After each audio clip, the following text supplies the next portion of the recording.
கிளவி செல்லுலயே மூழ்கி போய் கிடக்குது. ஓ குரலி வித்தையா? யாரா அந்த குழந்தை? திடீர்னு மாமனார் தூக்கி வச்சிருக்காரு. அத்தை என்னாடி? என்னத்த மாமா குழந்தையெல்லாம் கையில வச்சிருக்காரு, அத நீங்க மும்புறமா வேற பாத்துக்கிட்டு இருக்கீங்க. யார் அத்தை? உங்க 2வது பேத்தியா?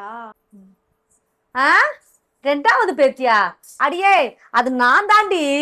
நீங்க சொல்றதெல்லாம் புயல் காத்துல பொறி தின்னுகிட்டு இருப்பியால, அவன்கிட்ட போய் சொல்லுங்க. நான் எதுக்குமே காது இத்தனை காது குத்தி இருக்கேன். நீங்களா? யார் அத்தை அது? வெள்ளை விழுன்னு கொழு கொழுன்னு வேற இருக்காங்க. அடியே அது நான் தாண்டி. இப்பதான் எடிட்டிங் ட்ரெண்டிங்ல இருக்கும்ல.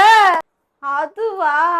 நான் கூட அழகா இருக்கும்போது நினைச்ச வேற யாரோன்ட்டு. உங்களை அப்படியெல்லாமா எடிட் பண்ணது செமினி? சரி சரி கொண்டாடுங்க.